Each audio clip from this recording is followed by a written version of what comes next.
Rashi tells us that they were neck deep in the water before the waters opened enough for dry land to be visible for them. So we considered earlier that what is going to bring destruction to Egypt is the absence of Yahuwah Elohim's presence. By this act, the children of Israel were reminding Yahuwah by marking their homes. They were reminding Yahuwah that they were present and they remembered him so that they would not be destroyed by his absence. He passed over, but he was able to see the marking and remember them there. So in a sense, his memory becomes the presence, or his remembrance of them becomes his presence among them. But the Egyptians don't know who this is, so they are separated from Elohim. By entering into the heart of Yahuwah, his Yahusha, his Torah, we find rest, and in doing so, Yahuwah resides within us as well. So this concept is brought to life in verse 12. For I will go through the land of Egypt in that night, and I will smite all the firstborn in the land of Egypt, both man and beast, and against all the deities of Egypt will I execute judgments. I am Yahuwah. He makes that statement over and over and over throughout their leaving. I am Yahuwah. Because we saw from the Paleo-Hebrew that the strength of our perception brings what we perceive. Let it be done to you according to your belief. So the phrase, I will go through the land of Egypt, gives us an indication concerning what we've considered to this point.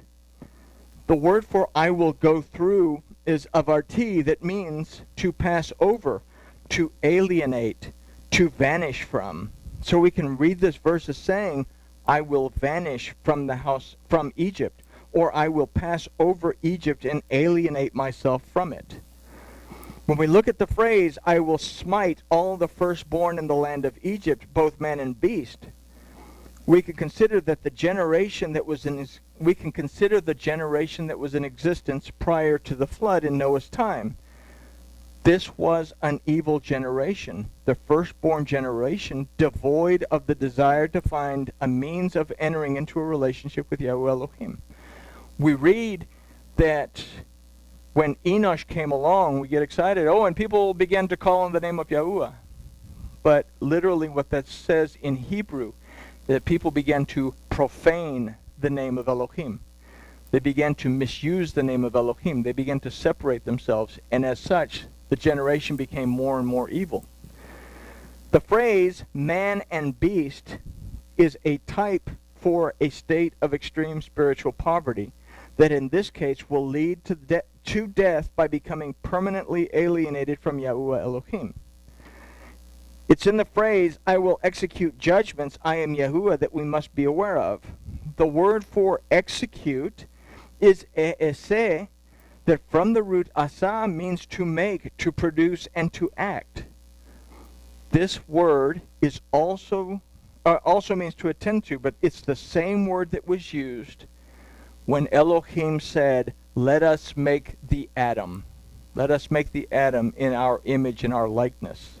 He said, let us eseh ha'adam, in our image and likeness.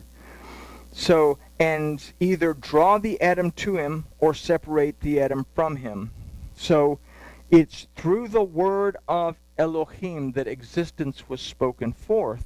And it's through the word that we can choose to either exist in the presence of our Elohim or to alienate ourselves from him. The word for judgments is shefatim, that comes from the root shafat, that means to act as a lawgiver, to govern and to judge in order to resolve a controversy. So is there a controversy going on in Egypt? Well, Pharaoh doesn't want to let the people go. That's a pretty good controversy.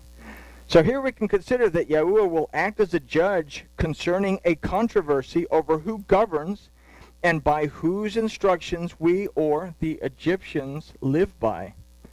He's coming against all theology. Says, he came against all the deities of Egypt. But he is establishing who is Elohim. And when he says, Eyeh Asher Eyeh, when he introduces himself to Moses, literally that says, I am that which exists. I am the real thing. All those other deities that you know about, that you grew up learning about, do not exist. So Yahuwah will be present to act on our behalf and attend to our need, or he will be absent. This will be done according to his word. We can choose to build a relationship with our Elohim according to his word, or we can choose to remain alienated, and that will also be according to his word, because we neglect that word. So this is the choice that is made at dusk, before midnight, when he will vanish from Egypt and potentially vanish from or alienate himself from the lives of the Egyptians. And it's an interesting thing. We think he's just striking the firstborn, but there's a verse, and I should have looked it up. It's in that there Bible. There is a verse where the servants of Pharaoh come to Pharaoh and say, you need to ship these people off before they kill us all. So it says that there was not a home in Egypt, that there was not at least one dead. But they come to Pharaoh and said, you need to get rid of the Hebrews immediately, cast them out, drive them out before they kill us all. So, let me see. So before midnight, when he shall vanish from Egypt and potentially vanish or alienate himself from the life of the Egyptians, we have to make a choice as directed in the phrase, I am Yahuwah. We've considered in past studies that our relationship with our Elohim and his manifestation in our lives is based on the strength of our perception.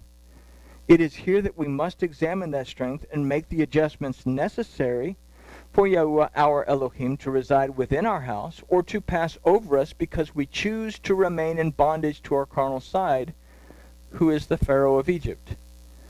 This choice is reflected in the last verses of this study. And the blood shall be to you for a sign upon the houses where you are. And when I see the blood, I will pass over you. I will Pesach. And there shall be no plague upon you to destroy you when I smite the land of Egypt. We must know the difference between being alienated from Yahuwah because he does not know us and being passed over because he recognizes who we are. He skipped over those who were willing to be obedient, but he alienated himself from those who chose not to acknowledge his existence. He recognized those who were in the homes who had made the right choice in his head. Those who had not made the right choice and marked their homes were the ones that became separated from Elohim. So we read in Shemot that Elohim heard the cries of the children of Israel and he remembered them. This was the first stage of his returning to move them out because he remembered his covenant with Abraham. When we remember Yahuwah our Elohim, he remembers us. And this day shall be for you a memorial, and you shall keep the feast of Yahuwah throughout your generations. You shall keep it as a feast by ordinance until the dispensation runs out, and then you don't have to do it anymore. Oh, I'm sorry. Forever. Forever. Dispensationalists want to say that forever means until the end of the dispensation. But you look the word up in the dictionary, forever means perpetually, eternally, doesn't stop. Okay? So a note concerning verse 14 is that this choice is not a dispensation. It's one that we must keep firmly in our minds always, and it's a choice that we contemplate most seriously when we observe the Passover of Yahuwah. What do we do at Passover? We choose whether or not we are going to accept the bread and the wine. We choose to enter into a serious relationship with our Elohim, or we discard it. Am I yoked to my Elohim, or have I forgotten him? Passover is a feast to Yahuwah, set by his ordinance. It is not a feast of the Jews established by their decree. And this is the Parsha of Bo. As we learned, it means to come or to enter, but it can also mean to depart from. This Torah portion is illustrating the choice that we have, that we can invite Yahuwah into our lives, into our house to reside within us, or we can reject him so that he passes us by, alienates himself from us.